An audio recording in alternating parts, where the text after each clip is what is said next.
Halo Faza. Halo Kak, Eh Gimana? Masih mau ditunggu atau udah dimulai aja? udah mulai aja. Oke. Suara saya gimana? Lancar, aman? Suaranya Jelas, volume. jelas Kak. Oke.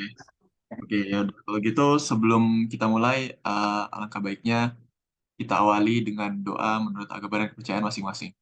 Berdoa dipersilakan.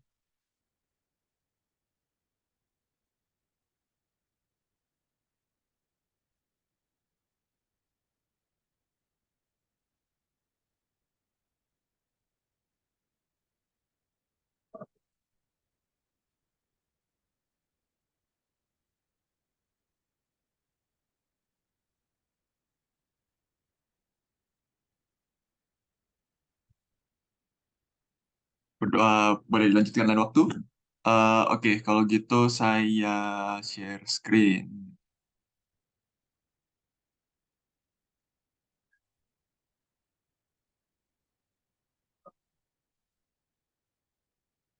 Layarnya kelihatan? Kelihatan Kak. Oke. Oke, kalau gitu saya mulai saja. Selamat datang di PowerPoint Asistensi Tugas Progres 3. 8 langkah untuk mengerjakan bab 5 dan bab 6. Ups. Oke, Progres 3, tugas besar Prategang 2023. Ini diberikan hari ini, dikumpulkan minggu depan, seperti biasa via Google Classroom 2359. Nah, yang dikerjakan di sini adalah bab 5 dan bab 6. Yang dikumpulkan adalah file laporannya dalam bentuk PDF dan file perhitungan Excel yang rapi. Nah, ini saranku buatnya udah rapi ya dari sekarang, karena ini pengalaman kalian dalam ngedesain pre-stress. Jadi kalau misalnya kalian butuh untuk ngedesain pre-stress lagi, tapi belum ada pengalaman kayak mempelajari lagi tentang pre-stress, ini mungkin kemungkinan besar akan kalian gunakan gitu file Excel ini. Karena aku sendiri udah bolak-balik pakai file Excel yang aku pakai buat waktu ngerjain tugas dan berguna gitu. Jadi sebaiknya dirapikan dari sekarang. Kemudian, nah ini 8 langkah-langkah pengerjaan untuk mengerjakan progres kali ini. Pertama, dari syarat tegangan izin, kemudian ada pemeriksaan penapang minimum, yang waktu itu sudah pernah dipelajari. Setelah penapang minimum yang ZB-min atau Z-top-min itu ya. Kemudian, desain gaya prategang dengan diagram Magnell. Nah, ini kalau mungkin kalian belum, nanti aku jelasin dikit. Kemudian ada perhitungan loss, rekapitulasi perhitungan loss, kemudian ada analisis tegangan penampang seperti biasa, dan terakhir ada desain layout kabel prategang. Oke. Yang pertama kita masuk satu-satu ya, dari 8 langkah itu. Yang pertama ada syarat tegangan izin berdasarkan SNI 2847 2019, pasal 24.5. Oh ya, ini kalau misalnya aku kecepatan, ada yang kurang jelas atau gimana, langsung dipotong aja ya, di, ditegur. Oke. Nah, di sini sebenarnya cuman yang pertama ini hanya statement aja, tulis di laporan, dan ini nanti dijadikan patokan atau dijadikan batasan dalam memenuhi analisis tegangan penampang nantinya di step terakhir, step ketujuh gitu ya. Perjanjian notasinya itu T untuk tension, C untuk compression, I itu inisial biasanya ya. Kemudian kalau ada tulis DL ini sebenarnya untuk beban akibat DL dan SIDL, dan T itu untuk beban total. Nah, tapi kan ini konteks jembatan ya. DL sama SDL di sini maksudnya adalah eh, MA. Misal. Bukan. MS dan MA, sorry maksudnya. Nah, kalau T itu beban total semuanya. Kemudian perjanjian tandanya itu positif untuk tarik dan negatif untuk tekan. Ini khusus untuk analisis tegangan penampang nantinya, plus minus untuk tegangan ya, nilai tegangan. Ya kecuali kalau kalian declare FC prime atau FCI prime itu ya bolehlah negatif atau positif, tapi kan sebenarnya itu kan kuat tekan ya. Ya yang penting tahu lah. Nah, kemudian yang ada inisial saat transfer ini berdasarkan SNI. Jadi diikutin aja. Kalau untuk inisial ada dua, FTI sama FCI. Kalau yang tension yang atas, yang compression yang bawah, makanya ada plus minusnya. Kemudian yang efektif atau setelah seluruh loss terjadi, itu yang dibandingkan adalah yang bawah. Ada FT, ada FC. Nah, yang FC ini, yang compression, itu ada dua jenis. Nanti kita bandingkan eh, tegangan-tegangan yang terjadi akibat beban DL dan SDL aja, sama beban total semuanya. Nah, yang tahu lah ya, kalau kita analisis tegangan penampang itu ada kondisi eh, ketika diangkat aja, jadi DL doang, sama SDL doang, sama kalau udah terjadi beban lain gitu. Kayak yang dibandingkan, beda. Oke, gampang aja gitu. Next, kita lihat pemeriksaan penampang minimum. Nah, ini sebenarnya sama kayak Z-top atau ZB minimum yang dulu waktu itu pernah diasistensiin, tapi sekarang kita pakai ZB minimum aja. Karena sebenarnya ya, ini panduan tubes ini kita dasarkan pada pengerjaan tahun lalu. Jadi kalau misalnya, ya bakal banyak yang berbeda lah dari yang mungkin kalian pelajari selama ini di kelas. Dan, sorry, bentar. Ya, dan kalau misalnya kalian merasa kalian bisa mengerjakan yang lebih baik atau dengan cara yang lebih bagus, silakan aja ya.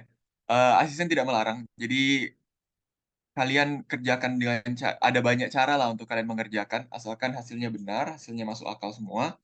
Dan mungkin perlu jadi kalian kalian catat juga yang bakal meriksa tugasnya asisten, dan asisten lebih familiar dengan cara-cara yang udah dikerjain tahun lalu.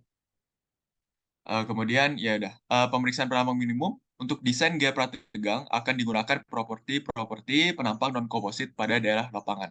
Kalau kalian tahu analisis penampang pada progres 1 kemarin, itu kan ada 4 kan, non-komposit, komposit, lapangan, dan tumpuan.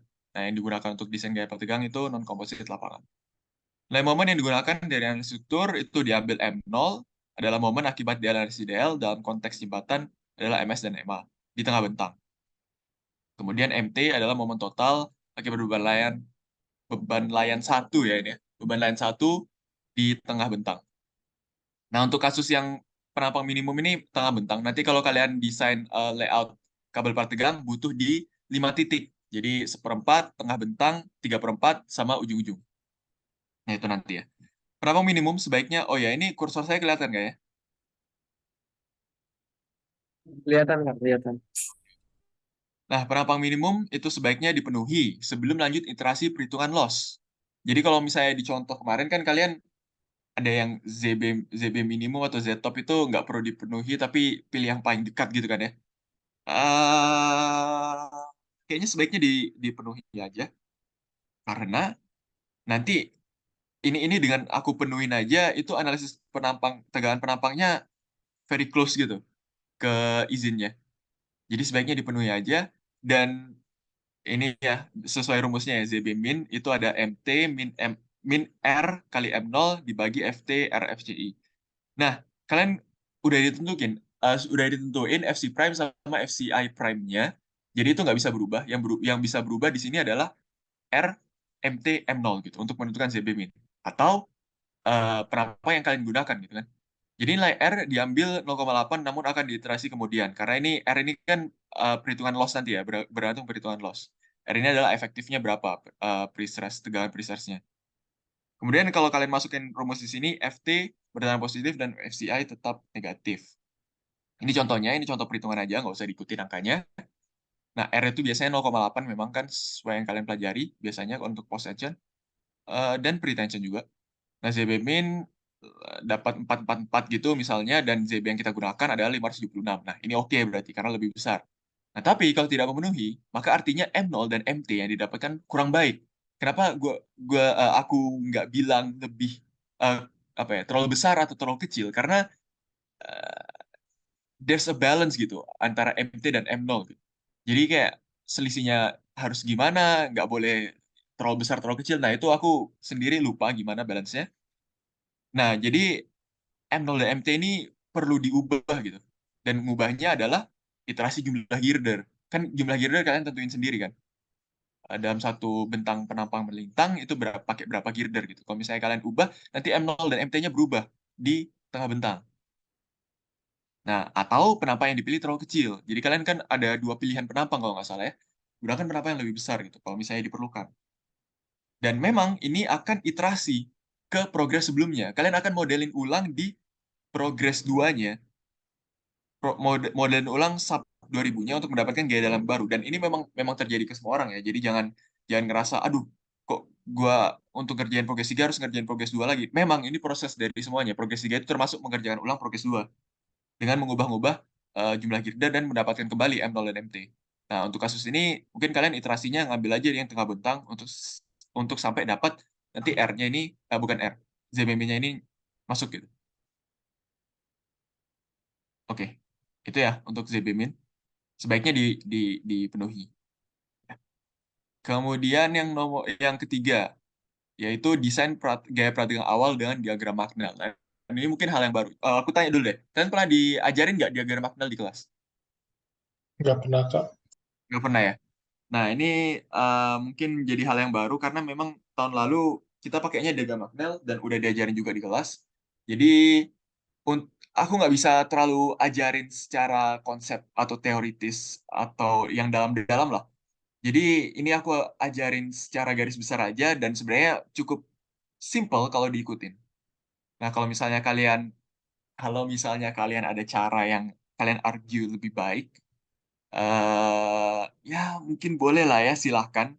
Tapi harus disampaikan dengan baik gitu. Jadi kalau kami meriksa, nggak langsung didedak gitu pointsnya karena nggak ada diagram Magnell-nya, tapi kalian harus bisa convince us kalau caranya itu lebih baik daripada diagram Magnell. Nah, diagram Magnell ini sifatnya sama kayak ZB-Bin sebenarnya. Kira-kira mirip lah, sebagai rekomendasi dalam tanda kutip. Tapi ini diturunkan atau diderive langsung dari eh, persamaan analisis tegangan nantinya. Nah, jadi ini ya, kalau misalnya kita punya pertanyaan gitu dalam desain gaya prategang, berapa jumlah tendon yang akan digunakan? Kemudian berapa gaya prategang atau jacking yang harus diberikan atau gaya prategang efektif yang diperlukan? Atau inisial lah, gaya peradangan inisial yang diperlukan. Kemudian apakah nantinya dari kita tentuin berapa jumlah tendon, berapa gaya tegangan, itu akan memenuhi syarat tegangan yang ya analisis tegangan penampang nantinya. Nah, biasanya di soal sama ini langsung diketahui jumlah tendonnya, diketahui P inisialnya atau P jackingnya, terus kita hitung loss-nya gitu ya. Tapi sekarang kita harus menentukan sendiri itu tiga hal tersebut, dua hal tersebut. Untuk menjawab tiga pertanyaan tersebut, dapat digunakan panduan yang diturunkan dari analisis tegangan, yaitu diagram Magnell. Nah, diagram Magnell itu adalah membuat diagram berdasarkan 5 persamaan atau pertidaksamaan garis. Nah, kalau kalian lihat ini ya, ada lima pertidaksamaan, ya nanti jadikan persamaan garis. Itu di situ ada faktor PI dan ada faktor E. Nah, dua itu yang akan menjadi sumbu-sumbunya dari diagramnya nanti. Seper PI sama E, seper PI versus E. Jadi kita kita tentukan dengan E yang kita gunakan berapa PI atau super PI yang perlu digunakan gitu. Dengan parameter-parameter tertentu kayak alfa T sama A sama alfa ya ini ada alfa B, ada A gitu kan. Itu sebenarnya adalah parameter penampang yang kita gunakan. Sedangkan FTI, FCI itu batas batas tegangan yang akan terjadi di penampang kita, dan M0 dan MT ini adalah beban-beban yang terjadi. Jadi ini sebenarnya diturunkan dari berapa bebannya, penampang yang kita gunakan itu seperti apa, dan batasan tegangan yang diperbolehkan itu sebesar apa gitu dari FTI, FCI, FT, FC gitu ya. Oke, dan juga ada faktor R. R-nya ini nanti ya kira-kira nggak jauh-jauh lah dari 0,8. Tapi ini subject to iteration nanti ya. Oke, nah, ini contohnya dari pertidaksamaan itu nanti kalian buat pasti ada lima persamaan garis dan yang perlu diperhatikan adalah untuk dua persamaan belakang ini kan ada tanda lebih dari sama dengan lebih dari sama dengan kurang dari sama dengan. Nah, adanya pertidaksamaan ini sebenarnya menciptakan sebuah region. Ya, kalau misalnya misalnya kita lihat persamaan ini ya yang dua ini ya dari kursorku yang gambar sebelah kanan persamaan dua, terus garisnya yang ini. Nah, kalau lebih besar dari, berarti seper PI-nya lebih besar dari, ya di atasnya berarti kan, di atas dari kurva itu daerah amannya. Nah, sedangkan persamaan tiga, itu lebih kecil dari, coba lihat, ya. Persamaan dua lebih besar dari, persamaan tiga lebih kecil dari. Nah, makanya yang abu-abu ini, itu daerah amannya di bawahnya. Makanya daerah amannya yang diarsir ini kan. Nah, ada pengecualian di dua persamaan terakhir. Karena ini kurang dari ya. Tapi itu tergantung dari bentuk grafiknya. Nah, grafiknya itu mungkin pakai pen. Nah, grafiknya itu coba lihat ya persamaan 4A. Nah, ini nomor persamaannya boleh sesuaiin sendiri jadi 4 dan 5 atau gimana karena dulu waktu itu 4A dan 4B atau 8A dan 8B. Kalian kalian ubah sesuai kebutuhan aja masing-masing. Nah, itu kadang bentuknya yang gini, kadang bentuknya yang sana. Nah, kalau misalnya gradiennya itu negatif, jadi dia bentuknya kayak gini, ya, itu berarti harusnya tandanya lebih dari sama dengan. Karena dia maunya di atasnya lah. Intinya sebenarnya di sebelah kanannya. Tapi kan kalau dalam bahasa eh, diagram kayak gini, seper PI itu ya lihat atas dan bawah gitu kan. Nah, kalau misalnya dia gradiennya positif atau bentuknya kayak gini, nah itu lihat bawahnya atau sebelah kanannya. Kayak gitu. Oke, next. Nah, ini contohnya, contoh-contoh ya, perhitungannya. Kalau dalam bentuk yang kayak gini, itu kalian kan susah ya. Ini gimana jadiin persamaan garis? Bisa disederhanakan pakai seper PI itu A, E plus B, terus A-nya berapa, B-nya berapa nanti. Kalian buat gitu plotnya di Excel. Ini contoh-contoh yang aku pakai, yang aku gunain aja sih. Boleh pakai contoh yang lain, cara yang lain kalau mau. Oke, terus next. Nah, dari ini apa sih yang kita inginkan? Nah, tadi kan ada daerah aman tuh.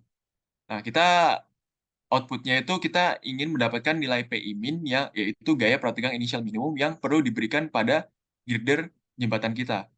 Nah, ini oke. Nah, itu gimana nentuinnya? Coba kita lihat contoh perhitungannya. Jadi, ini kan yang bagian atas ini untuk membuat diagram maknelnya. Nah, setelah kita dapat, kita arsir ini ya, diarsir gaya, bukan gaya, diarsir daerah region amannya, region oke-nya. Nah, terus habis itu kita, eh, bagaimana kita bisa memilih seper PI minimum dari berbagai region ini? Kita gunakan E maksimum. E maksimum ini apa? E maksimum ini suatu hal yang kita desain. Jadi eksentrisitas maksimum dari tendon kita yang kita tentukan berdasarkan penampang kita. Nah, E maksimum itu di kasus tubes ini kita gunakan YB kurang 150. Artinya E maksimum adalah 150 meter dari batas bawah penampang. Nah, ini kan kasusnya di tengah bentang ya. Jadi kita mau semua tendon kita eksentrisitasnya adalah 150 mm dari batas bawah penampang. Dan itu dalam kasus contoh ini adalah 1032,770. Nah, maka di 1032 tarik garis ke atas. Nah, ini kan ada kalau region kayak gini kan kita bisa pilih seper PI-nya yang titik pertemuan dengan persamaan 3 yang abu-abu atau persamaan 2 yang warna oranye gitu kan. Nah, kenapa kita pilih yang persamaan 3? Supaya seper PI-nya itu maksimum. Dan artinya PI-nya adalah minimum. Nah, makanya kita mau menentukan berapa PI minimumnya. Makanya kita pakai emak juga, karena semakin ke kanan semakin besar gitu kan ya. Seper PI-nya, supaya PI-nya semakin minimum. Jadi ini kayak, kalau kita declare nanti ya di laporan, ini adalah gaya prategang minimum gitu yang perlu diaplikasikan pada tendon. Nah, terus habis itu ini ada tabel kecil lagi ini untuk menentukan E maksimumnya berapa. E maksimum minimum ini maksudnya perpotongan persamaan 3 dan 4B. Yang mana itu ya? Yang biru berarti yang ini titik ini. Itu kan E maksimum minimumnya nggak boleh lebih kecil dari itu kalau bisa. Nah, terus habis itu ada pertemuan antara persamaan 2 dan persamaan 3 atau bukan ya? Oh, ini intinya pertemuan Emax, kita tentuin 1032, garis vertikal ini, ke persamaan 2 dan persamaan 3. Jadi, ini maksudnya titik ini berapa, titik ini berapa. Gitu ya. Kita gunakan yang 90, yang persamaan 3, karena lebih besar. Dapat seper PI-nya, nah dapat PI minimumnya, ya, sepernya aja. Nah, ini hasil PI minimum dari diagram Magnell ini akan digunakan nanti dilanjutkan ke perhitungan time dependent loss untuk mendapatkan P efektif gitu ya. Oke, mungkin sebelum lanjut ke loss, sejauh ini ada pertanyaan?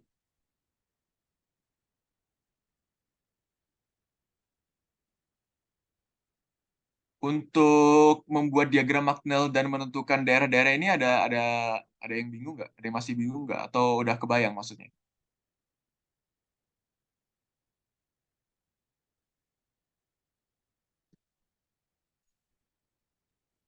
Masih, Kak.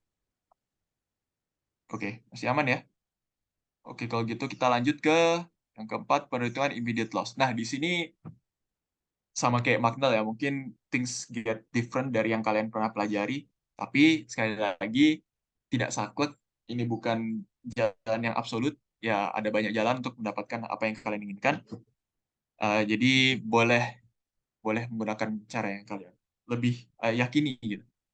Nah, sebagai konteks sebenarnya perhitungan immediate loss ini tujuannya adalah hanya untuk menentukan payjacking karena kalian udah dapat eh, PI-nya, P inisialnya untuk perhitungan P efektif itu dari diagram Magnell sebenarnya. Nah, immediate loss ini itu hanya untuk menentukan payjacking. Jadi kayak backtrack gitu ke belakang prosesnya. Jadi kita iterasi gitu, immediate loss yang terjadi itu berapa sehingga kita tahu payjackingnya berapa dari PI yang kita udah dapatkan di diagram Magnell. Oke. Nah, nilai PI min yang didapatkan dari diagram Magnell merupakan gaya perdagangan awal sebelum mengalami time dependent loss. Maka perlu dicari berapa immediate loss untuk menentukan gaya pertegang jacking atau PJ. Nah, ini pentingnya untuk apa? Nanti kalau kita laporkan, ini kan hasil desain nanti. Hasil desainnya kita perlu jacking seberapa tendon post tension kita. Gitu ya. Nah, pertama kita tentukan jumlah tendon. Nah, ini masuk ke desain ya. Kita ngedesain berapa jumlah tendon yang akan digunakan. Nah, mungkin dalam kasus tubes ini bisa dicoba 2 atau 3. Nah, kalau mungkin kalian nyadar atau belum kelihatan ya, di tahun lalu itu yang kita gunakan adalah 45 meter bentangnya, sedangkan kalian tahun ini 30 meter kan ya. Jadi harusnya ya penampangnya kalian lebih kecil daripada yang kita gunakan dan ada hal-hal yang lain juga yang berbeda gitu, jumlah girder dan lain-lain. Oke, pertama tentukan jumlah tendon gunakan coba 2 atau 3 dalam kasus contoh yang akan aku tunjukkan nantinya itu pakai 3. Kemudian jumlah strand per tendon itu pakainya max 22 strand per tendon. Kalian bisa gunakan dari 16 sampai 22 mungkin kira-kira ya. Nah, dari ini kita dapat menghitung luas tendon yang digunakan. Kalian pakai berapa tendon, kalian pakai berapa strand per tendon. Dan diketahui luas strandnya diameternya berapa. Sorry, luasnya berapa gitu. Diameter 14 inch, atau 15 inch gitu. Nah, itu hitung aja, ada di spesifikasi kalian, dapat apa yang pakai. Ini berarti total ya, total. Kemudian nilai ini harus lebih besar daripada luas minimum yang disyaratkan. Nah, ini ada syarat di SNI kalau nggak salah. Ini kenapa min 1 semua? Sorry. Keep aja lah ya. Diganti dulu. Ya, ada apa? Ada yang ingin disampaikan? Oke, ini ada luas minimumnya ada 3 syaratnya. AP-1, AP-2, AP-3. Oke, dan ini ya masukin aja sesuai rumusnya ada PI, PI ini dari diagram Magnell tadi.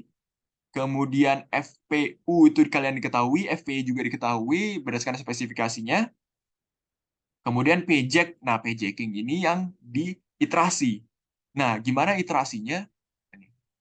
Nilai PJ itu ditentukan dengan iterasi. Pertama, ya kita tembak aja berapa nilai immediate loss-nya langsung. Misal 8-10% sekitar ya.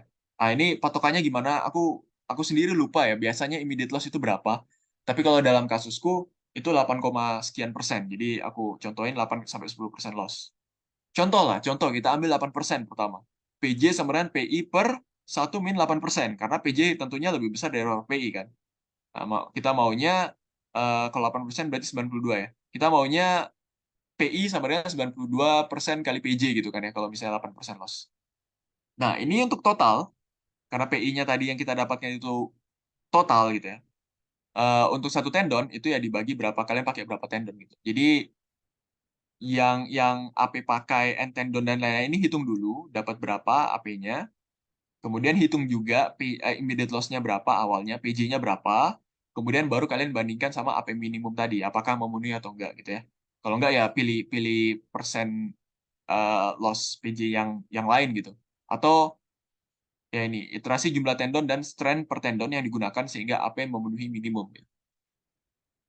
Nilai PJ satu tendon nantinya akan digunakan untuk perhitungan tiap loss yang diperhitungkan khusus untuk satu tendon. Jadi kalian harus perhatikan yang digunakan itu untuk satu tendon atau untuk seluruhnya totalnya gitu ya. Oke, selanjutnya akan dihitung immediate loss yang meliputi elastic shortening dan friction and wobble plus draw in. Atau draw in ini encourage sitting loss, nama lainnya ya. Oke, kita lanjut. Untuk perhitungan immediate loss-nya, yang pertama kita masuk ke yang elastic shortening. Shortening ya. Shortening. Oke, elastic shortening. Dan kasus bus ini bukan rekomendasi, tapi memang yang harus dilakukan adalah dihitung untuk skema jacking. Masing-masing tendon itu di jacking satu persatu. Nah, jadi tendon satu di jacking, belum ada elastic shortening. Terus kalian jacking tendon 2 sehingga tendon satu mengalami elastic shortening. Kalau misalnya pakai 3 tendon, berarti tendon 3 di jacking sehingga tendon satu mengalami elastic shortening kali kedua dan tendon 2 mengalami elastic shortening yang pertama. Nah, ES ini dihitung dengan rumus berikut. Jadi ada FCP X, X ini adalah tendon keberapa, tendon 1, tendon 2, tendon 3. Kemudian kalian bisa dapatkan FCP X-nya itu sebagai X, nanti kalian hitung delta delta sigma PI. Ini sebenarnya ya, untuk notasi-notasi ini nggak saklek, boleh kalian ubah kalau kalian merasa akan lebih representatif atau lebih gampang dimengerti gitu. Kalau misalnya menggunakan ada tanda ES-nya gitu.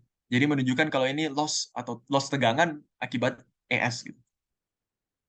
Nah, eh ini I-nya ini kalau nggak salah juga untuk tiap tendon gitu. Jadi ini sebenarnya notasinya kurang bagus ya. Kalau ada contohnya nggak ya? Oh ya, ini ada contohnya, nanti kalian lihat sendiri. Nah, hitungnya ya PJ-nya berapa, ya PJ King, E-nya dan AC-nya. Ini E-nya pakai Emax karena ini kan lihatnya di tengah bentang ya. Jadi pakai Emax semuanya E-nya sama. Kemudian N ini adalah apa ya, bentar. Oh, N ini EP per ini ya. EP per ECI inisial. Kenapa pakai inisial? Karena ini di tahap awal elastic shortening. Oke.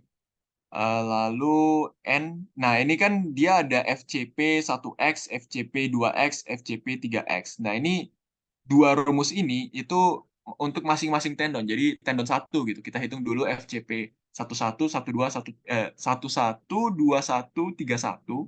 Kemudian kita hitung delta delta sigma P1. Nah, jadi untuk satu tendon ada 3 nilai yang atas, ada 1 nilai yang bawah. Dan 1 nilai yang bawah ini kalau untuk tendon yang pertama yaitu yang paling atas ini. Jadi dia ada 2 nilai loss gitu. Karena dia 2 kali mengalami elastic shortening. Sedangkan yang kedua itu satu aja. Untuk tendon 3 itu nggak sama sekali tidak mengalami elastic shortening.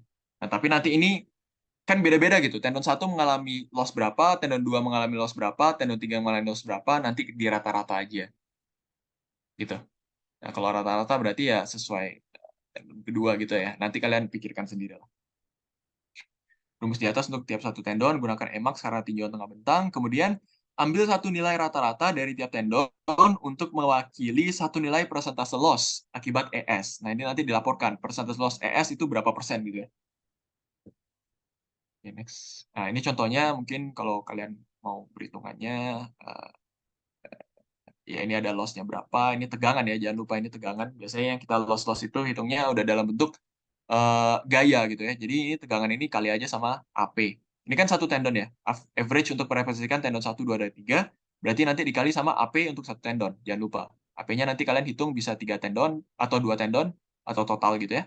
Bisa kalian bagi dengan N tendon untuk mendapatkan tiap satu tendon. Kemudian persen loss ES-nya ini dibandingkan sama PI atau PJK ya. Ya itu, dibandingkan lah sama sorry, pjacking.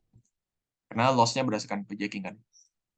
Oke, selanjutnya eh, dari ES, lanjut kita ke friction and wobble atau F dan draw in atau A atau DI. Di kasus ini karena lebih sering disebut draw in di kelasku dulu, jadi nyebutnya DI aja. Dihitung untuk masing-masing tendon dan aku nggak tahu kalian gimana ngitungnya di kelas yang kalian pelajari di kelas, tapi kalau yang diajarin di sini itu nanti mereka dihitungnya kayak gini loss-nya. Ya ini lihat yang grafik sebelah kanan. Jadi loss-nya itu untuk masing-masing tendon beda dan merupakan fungsi dari bentang, panjang bentang. Jadi loss-nya itu nggak sama di setiap titik di bentang gitu ya. Di tengah bentang itu yang segini itu ya. Untuk masing-masing tendon beda mungkin.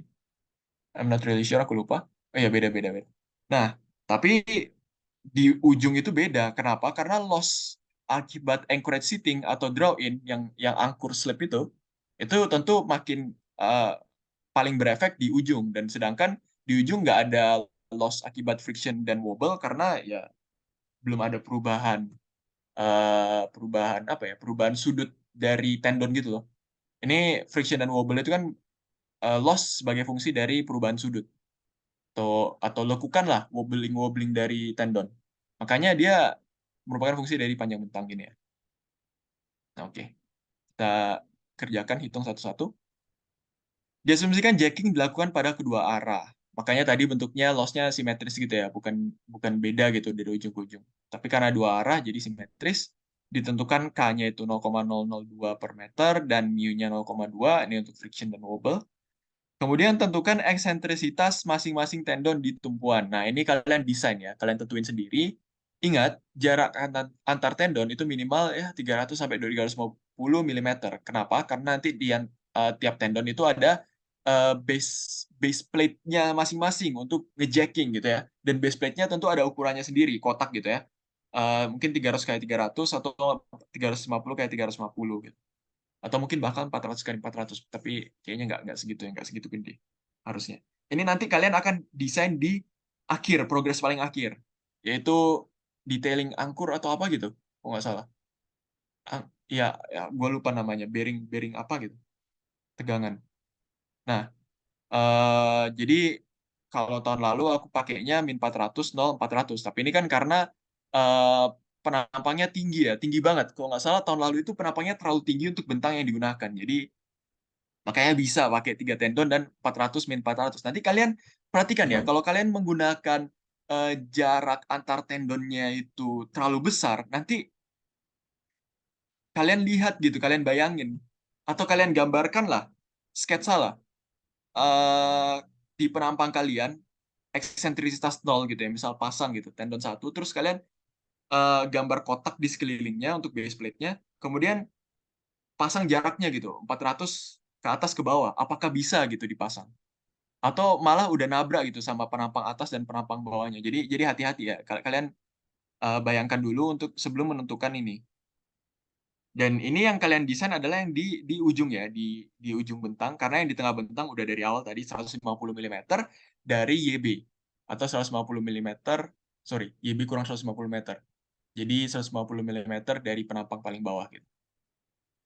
Ini untuk jadi E2 itu tengah bentang, E1 itu tumpuan. Ini yang kalian tentukan berapa.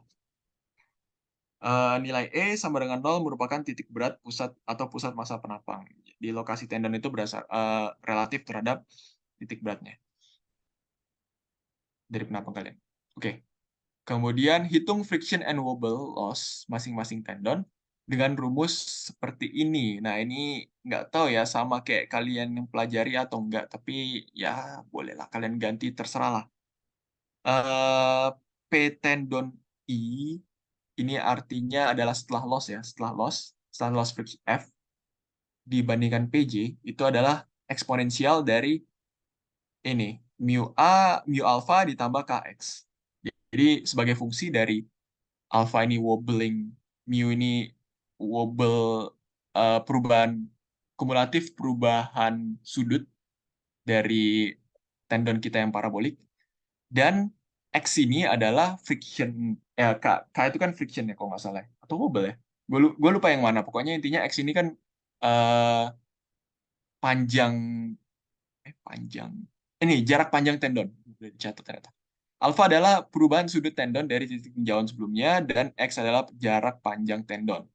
Perhitungan alfa sesuai geometri parabola dengan fungsi dari E dan X. Ya, ini kalian pikirin sendiri ya, karena ya ini geometri parabola aja, matematika biasa. Kemudian gunakan contoh sebelah kanan sebagai panduan kalau kalian bingung, kalau kalian nggak familiar sama ini. Nah, yang digunakan adalah yang dua arah yang bawah, karena tendon di jacking dua arah. Karena kalau satu arah doang, tentu yang arah ujung yang tidak di jacking itu lebih besar friction and wobble-nya, loss-nya. Oke, kemudian ini dihitung untuk masing-masing tendon. Perbedaannya adalah nilai yang digunakan pada ujung bentang. Nah, ini kalau tendon satu kan min 0,4, 1,033, min 0,4. Sesuai yang ini ya, min 0,4, min 400. Gitu. Ini untuk tendon satu dapat sekian. Nah, mungkin kalian perhatikan sigma X-nya 0, 2,545, kemudian alfanya ini ya. Nah, karena parabolik ya, perubahan ini, alfa ini yang di mid itu adalah relatif terhadap inisial, sedangkan yang final, titik final itu relatif terhadap mid. Nah, kumulatifnya nanti tinggal dijumlahin aja. Gitu. Ya, ini standar lah. Lihat aja. Ini E pangkat, ini eksponensial ya.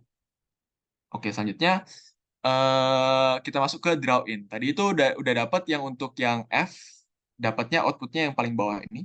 Nah, nilai-nilai ini nanti kalian gunakan untuk menghitung loss draw in.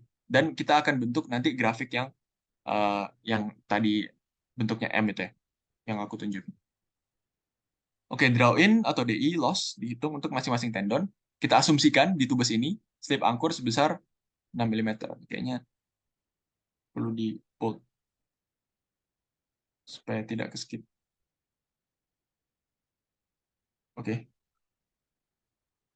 Ya, slip angkur atau delta sebesar 6 mm. Pertama, tentukan asumsi awal atau di iterasi satu ya, seperti halnya desain, ini iterasi biasalah ya. Panjang terjadinya draw in atau LDI, yaitu mungkin iterasi awal, asumsi awal bisa kalian tentuin di tengah bentang. Persis di tengah bentang. Dalam kasus ini kita 15 meter kan ya, coba sekalian. Nah, terus hitung rate of loss akibat F. Jadi rate of loss akibat yang ini, ya, dari tumpuan hingga titik batas LDI. Dari kasus ini kita lihat rate of loss akibat F-nya dari 0 sampai 15 meter. Caranya gimana? Nah, rate of loss ini adalah alfa per 2 ya, notasinya.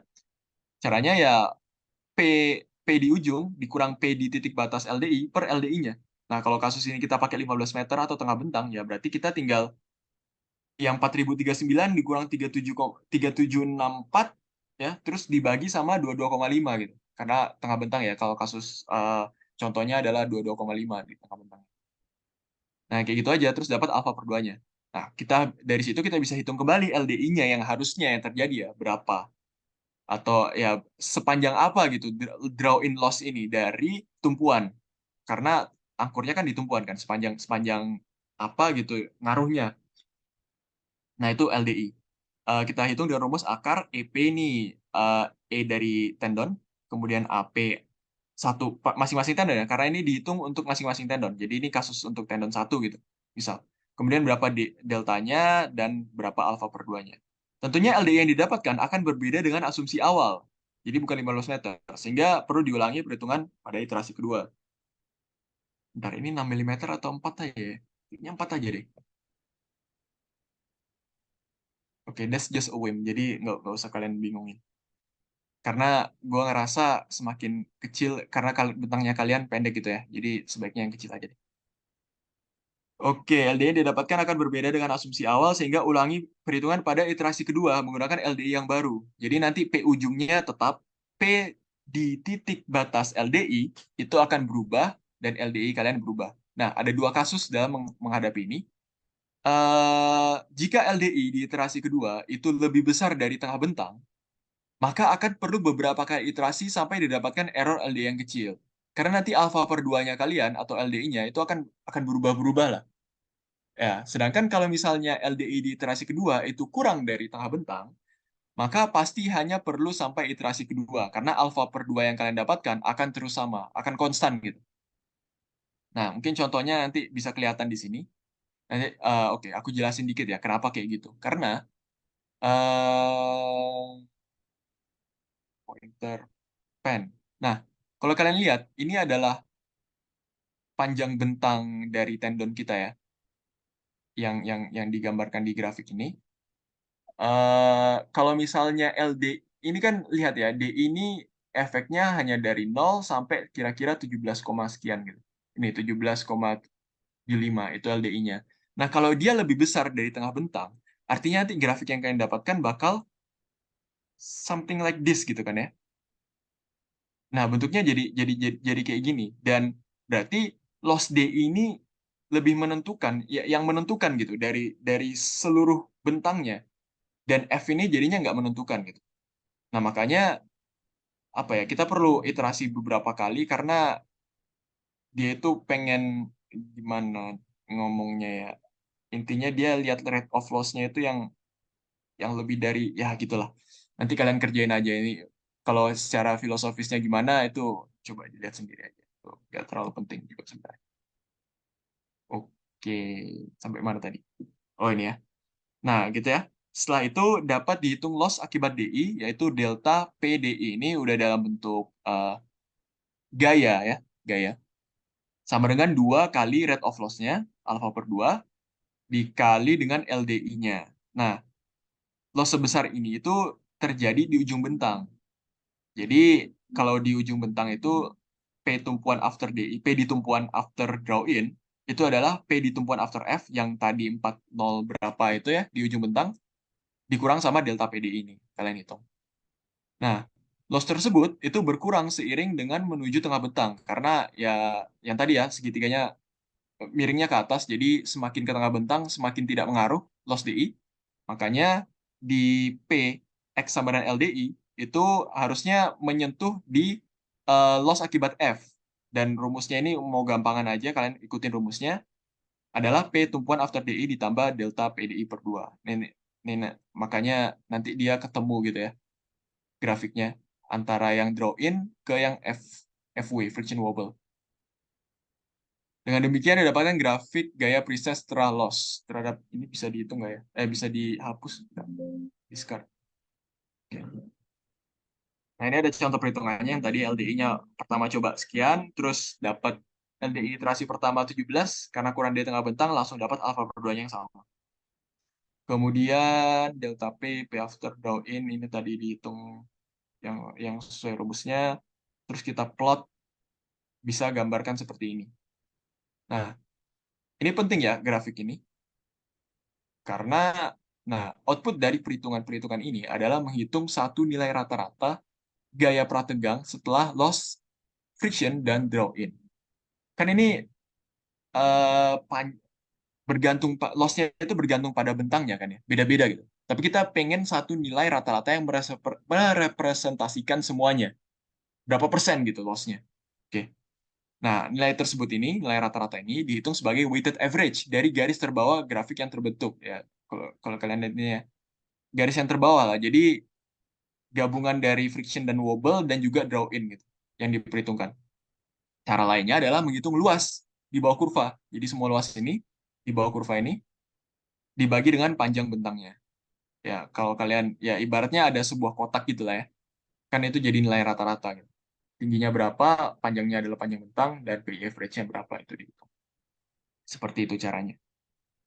Kemudian bandingkan terhadap PJ satu tendon sebagai persentase loss akibat F dan DI. Jadi yang kalian bandingkan itu terhadap P jacking-nya ya, bukan P jacking dikurangin eh, ES. Jadi bandingkan terhadap P jacking satu tendon, asumsi awal yang kalian hitung. Nah, itu dapat persentase loss-nya berapa. Nah, karena ini per tendon, jadi kalian jumlahkan seluruh nilai PI yang didapatkan. Jangan lupa juga dikurangin dengan loss akibat ES. Nah, ini kan kalau kalau yang di atas ini maksudnya ngitung persentase loss akibat F dan DI-nya berapa. Tapi kalau kalian mau hitung seluruh immediate loss-nya, itu jangan lupa dikurangi dengan loss akibat ES juga. Nah, hasilnya yang kalian dapatkan setelah dijumlah semua ini, terus dikurangin sama loss akibat ES, itu hasilnya harus sama atau mirip banget dengan PI yang didapatkan dari diagram Magnell. Dan kalau belum sesuai, kalian harus iterasi asumsi immediate loss awal. Makanya ini semua harus dikerjakan di Excel dengan rumus gitu ya. Di tiap sel jangan kalian masukin angka, tapi masukin rumus. Ya, supaya gampang gitu.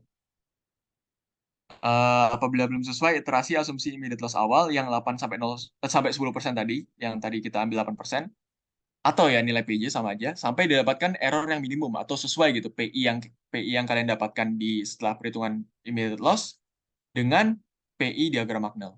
Itu harus sama. Oke. Contohnya, ya asumsi awal immediate loss 8,5%, kemudian berarti maka persen loss dari ES yang kalian hitung, dan persen loss dari F dan DI yang kalian hitung, itu harus 8,5%. Jika tidak terpenuhi, iterasi asumsi immediate loss sampai terpenuhi. Nanti ini ngefeknya di PJ-nya berubah, terus nanti loss-loss-nya berubah, dan mungkin kalian juga harus ubah jumlah tendon dan jumlah strand per tendon. Ya gitu lah. Nanti kalian iterasi sendiri, coba-coba sendiri di Excel yang kalian buat. Oke, seperti itu. Sebelum kita masuk ke time dependent loss, apakah ada pertanyaan? Berapanya? 1,2. Oke, satu jam. Harusnya dari sini kinda smooth sailing karena yang setelah ini harusnya ya kalian bisa gunakan cara-cara yang kalian lebih familiar. Kalau yang sebelum ini tidak familiar. Kalau yang setelahnya ya itu standar lah, hal yang gampang. Oke, ada pertanyaan?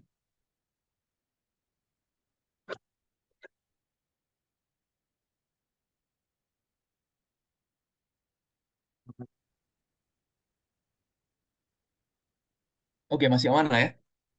Lanjut di perhitungan time dependent loss. eh Perhitungan time dependent loss itu yang kita perhitungkan ada 3, relaksasi atau R atau RL. Ya, bebas lah ini gimana notasinya. Rangka, creep, dan susut atau shrinkage. Nah, gaya prategang yang digunakan dalam perhitungan adalah setelah immediate loss. Nanti ya sama aja, kalian mau pakai yang hasil iterasi kalian setelah immediate loss, atau mau pakai yang diagram Magnell karena nilainya sama, jadi bebas pakai yang mana. Loss akibat relaksasi itu dihitung 2 tahap saja. Kita masuk yang relaxation ya.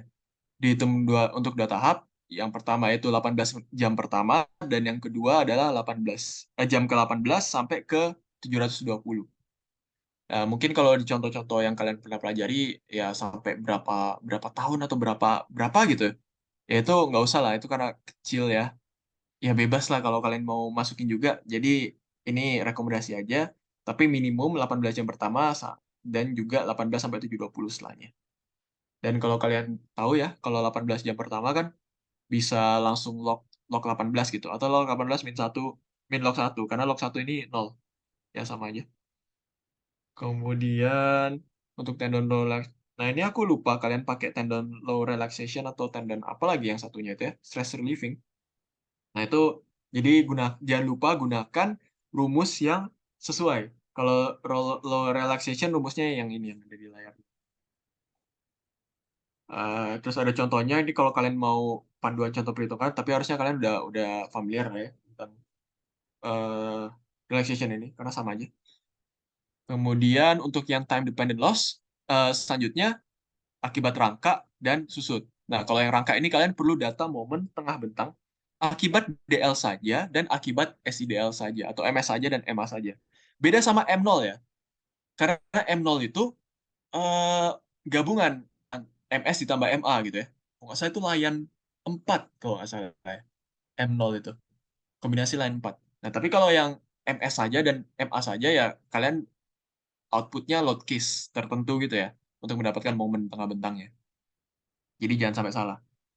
Rangka, susut, tinja. Oh ya, rangka dan susut itu tinjau dalam waktu T28 hari.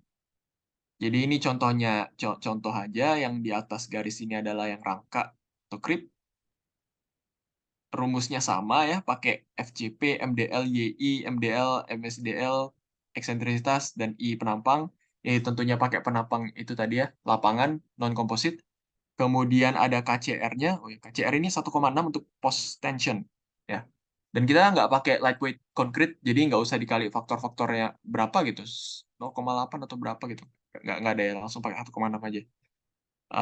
FCP adalah FCP pre-stress ditambah DL, terus ya ini ikutin aja lah kalau kalian butuh panduan. Nah, yang penting adalah persen loss CR-nya nanti ada, sama ada persen loss shrinkage-nya ada juga. Nah, ini pakai moisturing. Sebenarnya kalau pakai yang mana itu nggak ditentuin ya, tapi ini nanti kita yang nentuin. Nah, kalau kalau mau gampang langsung pakai aja moist curing, nanti pakai rumus yang ini. T-nya 28 hari.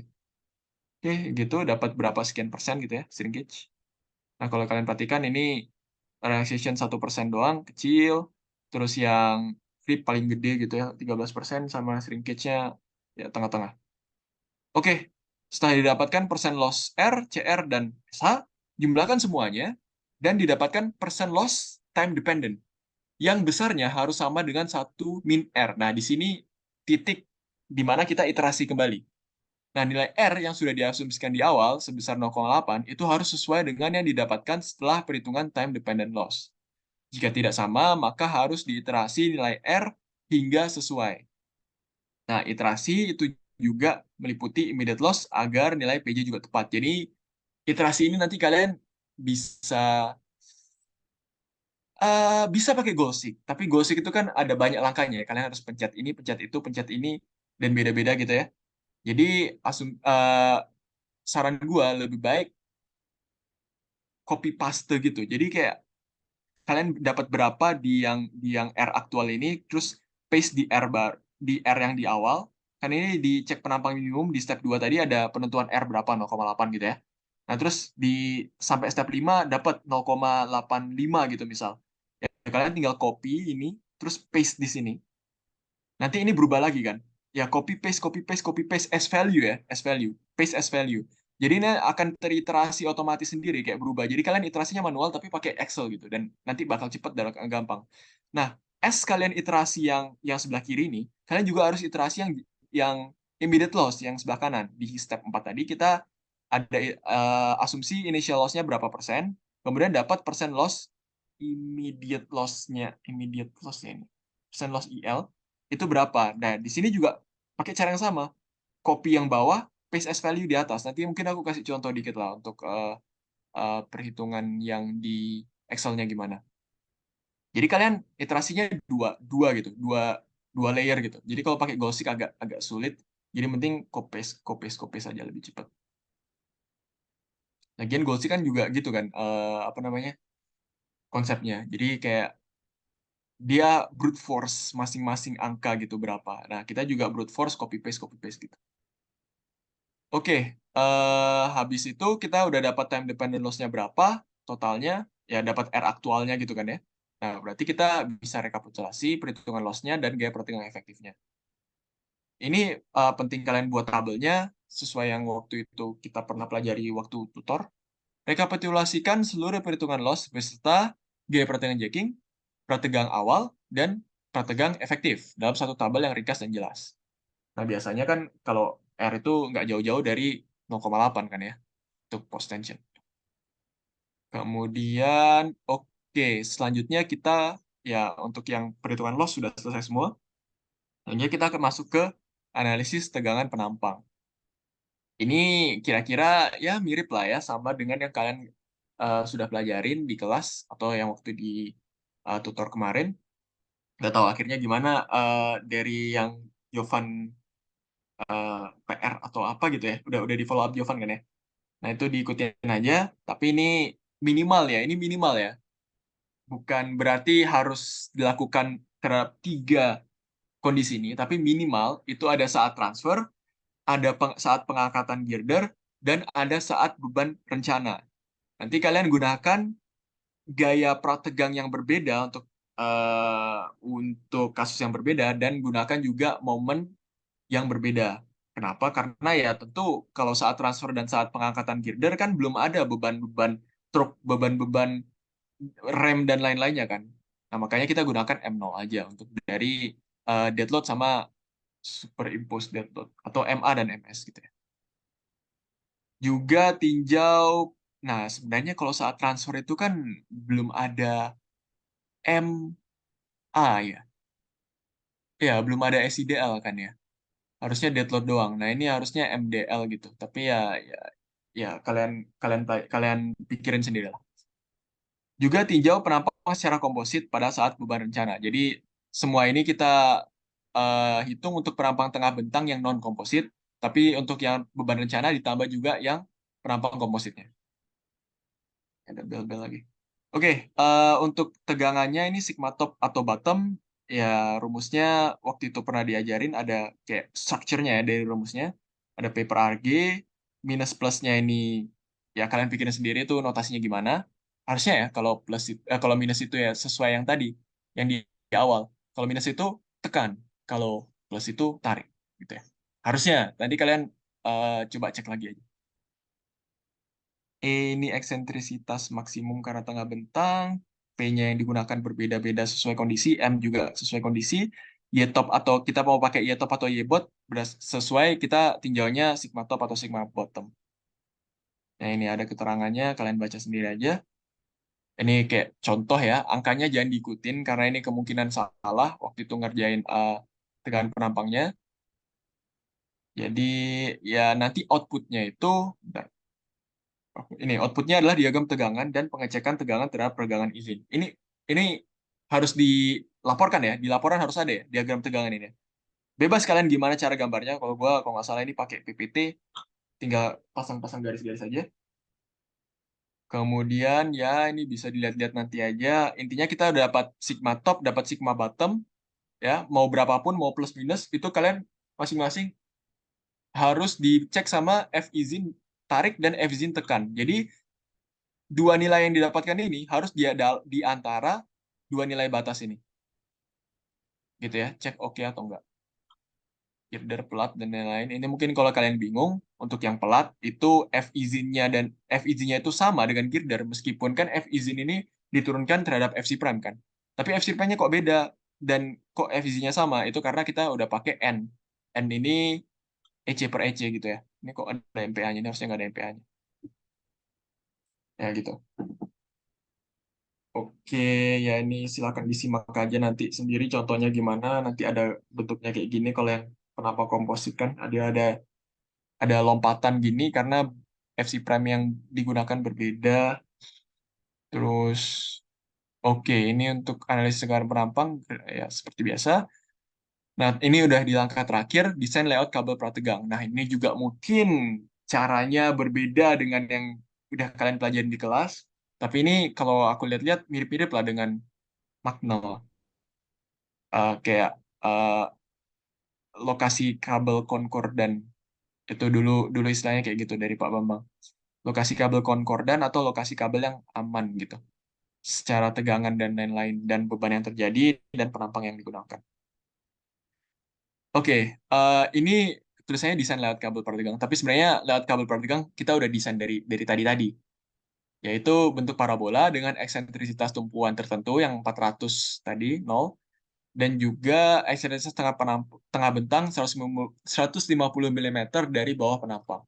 Ini kita udah tentuin dari tadi. Yang kita lakukan sekarang adalah sebenarnya mengecek apakah layout tersebut oke gitu. Dan pengecekan kita lakukan dalam 5 titik. 0, L per 4, L per 2, 3L per 4, dan L. Jadi kita harus punya 5, 5 nilai momen di 5 titik ini. Ya, nilai 5 momen untuk gimana ngomongnya? Nilai-nilai momen untuk masing-masing titik. Jadi ada 5 nilai momen. Oke.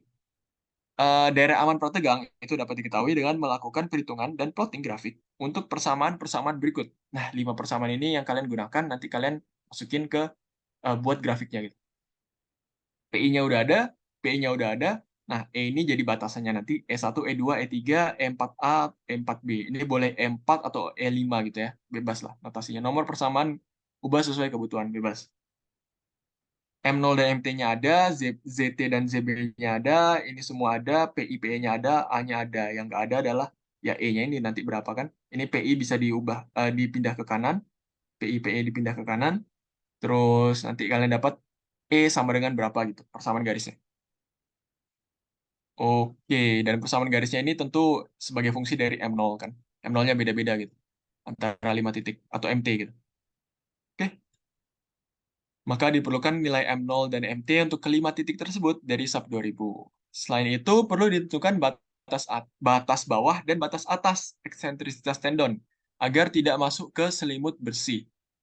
Ya, artinya tendon kita nggak boleh terlalu ke atas, nggak boleh terlalu ke bawah. Ini standar aja sih. Oh ya, mungkin perlu dicatatan, ini kan pertidaksamaan kan ya sebenarnya. Dan itu sama seperti yang tadi kasusnya diagram Maxwell. Ini antara di bawah atau di atas. Jadi perlu kalian perhatikan, ini persamaan E1 ini nanti batasan yang kan didapatkan garis gitu ya. Misal garisnya kayak kayak gini gitu. Ya kalau misalnya kurang dari berarti daerah amannya itu ada di bawahnya. Nah, nanti E3 misalnya bentuknya kayak gini gitu ya. Berarti daerah amannya di atasnya. Nah, terus nanti kalian arsir gitu ya. Daerah amannya berapa, terus kalian tentu kalian lihat tendon kalian letaknya di mana. Misalnya tendon kalian letaknya di warna kuning, terus letaknya kayak gini gitu.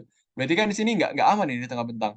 Nah, itu something is wrong. Harusnya ini tidak terjadi kalau kalian langkah-langkahnya udah benar di awal, karena kita udah berkali-kali kan ngecek dari diagram Magnel, dari ZB-min, harusnya ini tidak terjadi nih. Hal-hal terjadi. Hal-hal kayak gini. Dan harusnya juga udah analisis tegangan tadi udah masuk semua, lokasi desain layout ini juga harusnya udah aman. Ya. Oke, lanjut. Nah, ini ada kurang dari, lebih dari, ini diperhatiin aja.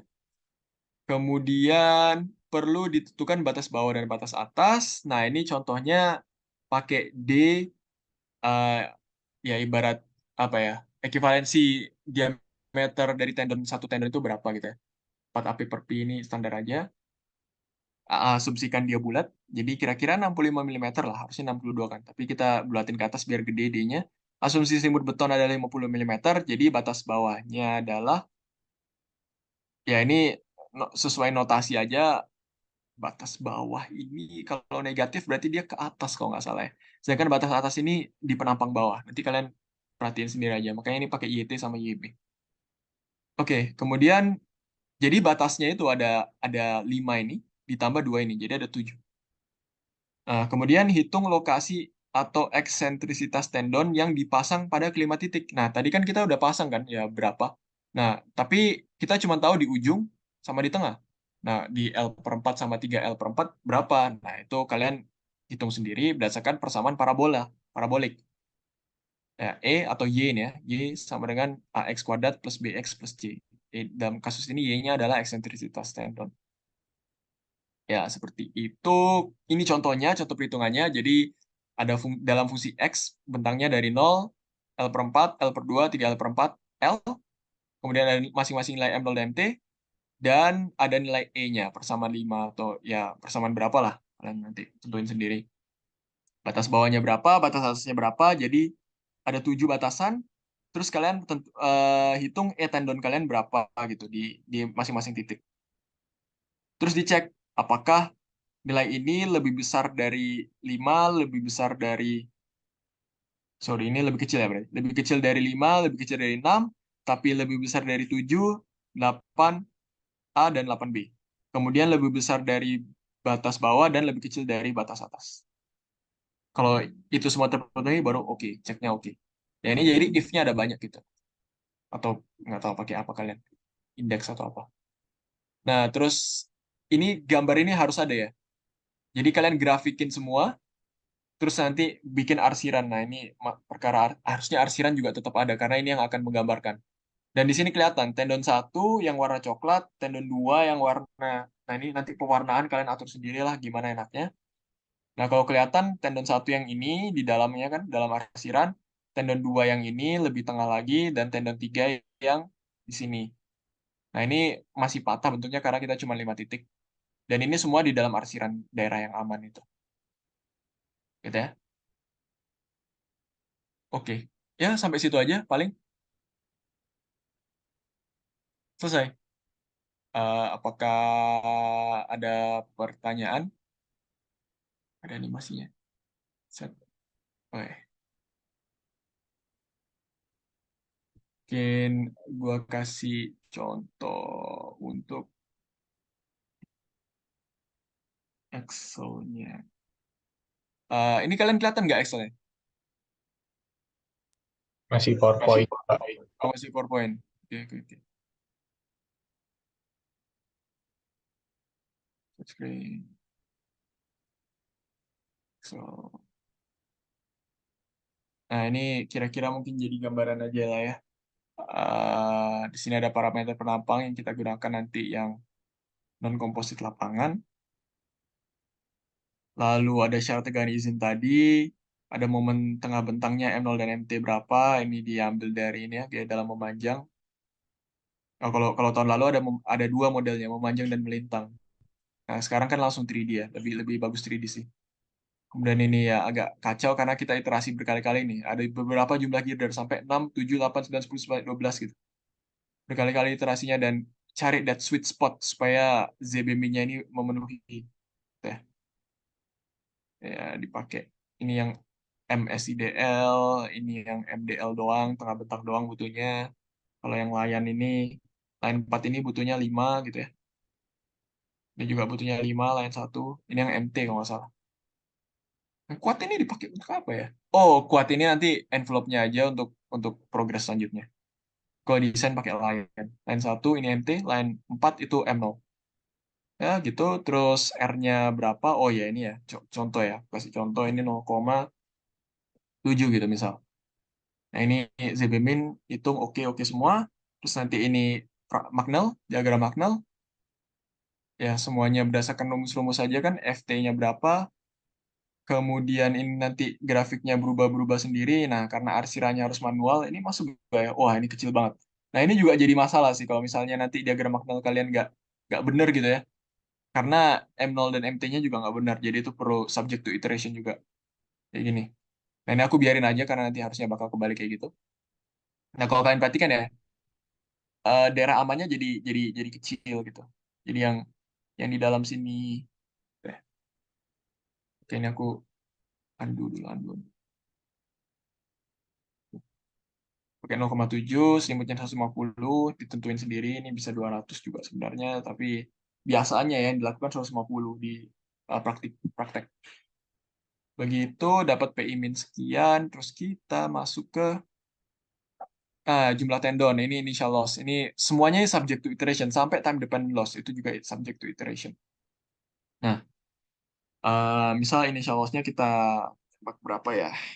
10%. Oke. Terus jumlah tendon ya ini tetap aja gue pakai 3, 2, 2, 2, 22. Ini kalau misalnya jumlah tendonnya berubah jadi 2, wah ini kacau semua sebenarnya. Jadi ini ya pakai 3 dulu aja. Apa nih? Yang strength tendon ya sama aja. Ini PI-nya udah not oke dari awal. Mungkin kita gunakan. Wah ini bingung juga kan ya. Kalau udah 3 terus udah 22 mau dinaikin sampai berapa gitu kan. Ini gue pakainya 0,85 aja deh. Nah biar oke. Nah, misal nih contoh 0,85. Nah ini dia juga makin besar, makin tinggi. Oke. Initial loss 10%. Oh ini sambil kalau ada pertanyaan langsung tanya aja ya. Ini udah agak di luar dari bahasanya nih kasih kalian gambaran aja. Pakaiannya yang bisa dikurangin jadi 20 maybe gitu ya. Oke, AP1 tendonnya dibagi. Kemudian elastic shorteningnya hitung dapat 1,88%. Kita tentuin 400. Terus ini ada friction wobble. Nah ini kan iterasinya sebenarnya butuh satu aja, tapi biar aman langsung 5. Terus nanti ini langsung yang dipakai yang paling bawah. Karena ini basically the same gitu kan. Ya, sama aja. Ini apa ini? Nggak penting. Ini aku pakai 6. Terus apa lagi ya? Langsung otomatis kehitung sendiri semua. Untuk plot-plotnya juga dihitung sendiri semua. Nanti ini juga menyesuaikan sendiri semuanya. Nah, tapi dapatnya loss IL-nya beda gitu kan. 10%, tapi di sini ternyata yang terhitung cuma 8,72. Udah bener ya? Jadi, what to do, ini copy, klik kanan sini, paste as values. Ya, klik kanan pencet V, 8,72. Di sini beda lagi, 88. Ya, tinggal ini diulang berkali-kali. Klik kanan V, klik kanan V, klik kanan V, klik kanan V, klik kanan V. Oke, sampai stabil di 8,86. Dah, ini errornya 0. Dapat P average sekian.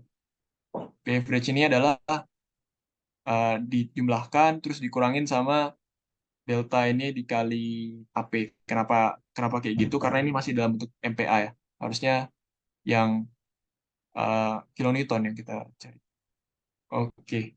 Ini 10.408 harusnya sama nih 10.408 887 886. Mirip lah. Ini kalau gua terusin harusnya it's ya Ya iseng aja ya, sambil nunggu pertanyaan. 887, 887 ada makin makin sama ya. Jadi ya di spam aja. Copy paste, copy paste. Bergeser ke kanan ada time dependent loss. Relaxation sekian, creep sekian, shrinkage sekian. Dapat totalnya 17,95. Nah, ini nggak sesuai. Kok error ini ada errornya kan ini 0,03 atau dalam bentuk persen juga bebas. Nah, R aktualnya 0,82 tapi di sini 0,85. Jadi caranya ini copy, spam paste. Kita harus di copy ulang. Paste, paste, paste. Nah, ini 0,18 sudah sama, tapi perhatikan eh ininya masih error. Jadi kita spam lagi. Ya ini kan kalau main di Excel doang kan ya tinggal klik-klik, pencet-pencet, gampang lah ya. Kayak no biggie gitu. It's, aih, Bentar ini oke ya.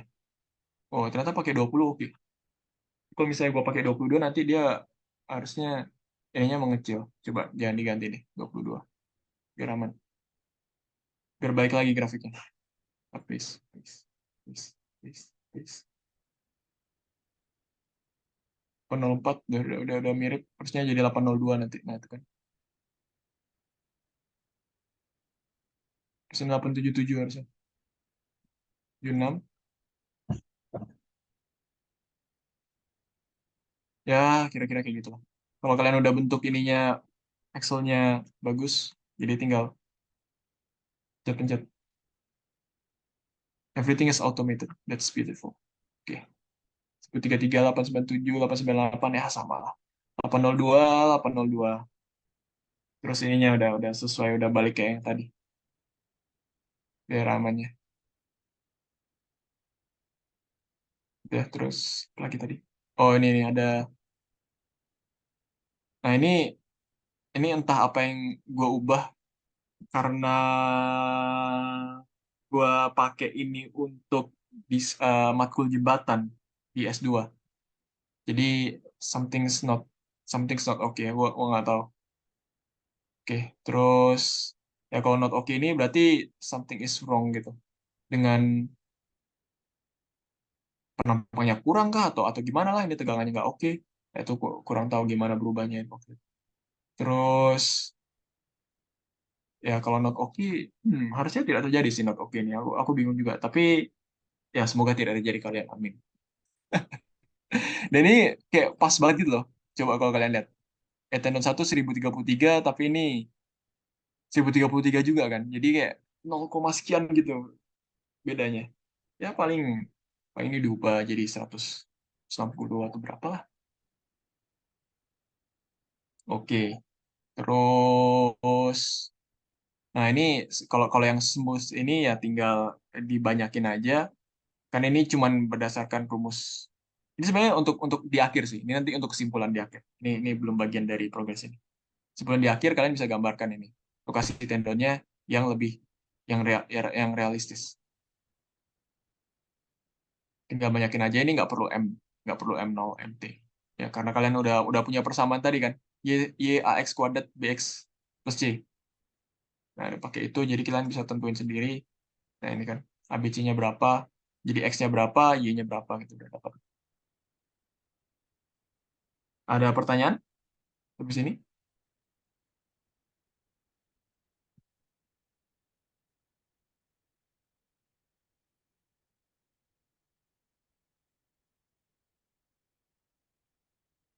Setelah ini progres-progres selanjutnya, progres 4 itu ada tentang defleksi. Ini adalah SLS, Service Limit State. Kalian menghitung defleksinya. Nah, di sini menggunakan beban-beban lain kalau nggak salah. Terus habis itu, nah LRFD ini Ultimate Limit State. Jadi kalian gunakan envelope kuat. Envelope kuat, momen geser, ada momen ada geser, ada apa lagi? Sama plat. Tadi girder, sekarang plat. Ada momen, ya tulangan plat. Terus ada design anchor namanya. Nah ini yang terakhir tadi kan end bearingnya ukuran kalian pakai berapa itu juga bergantung pada tegangan yang terjadi sebenarnya. Jadi there's a small chance sebenarnya kalian udah sampai P5 dan kalian harus ubah gitu desain gaya prategangnya karena E-nya nggak cukup. Ya, gimana cara mencegahnya ya saya juga tidak tahu. Jadi ya kalau itu terjadi ke kalian ya wassalam, tapi dijalanin aja itu proses dari pembelajaran. Kemudian ada pemasangan tulang rektor. Ini nanti ya terakhir. Spalling, bursting gitu-gitu. Nanti kalian pelajari juga. Oke, kalau tidak ada pertanyaan, oh ada chat. Oke, oh, oke, oke. Oke, kalau begitu, kalau tidak ada pertanyaan, ya silahkan dikerjakan. Semoga lancar. Jangan lupa deadline-nya malam ini yang progres sebelumnya. Makasih, Kak.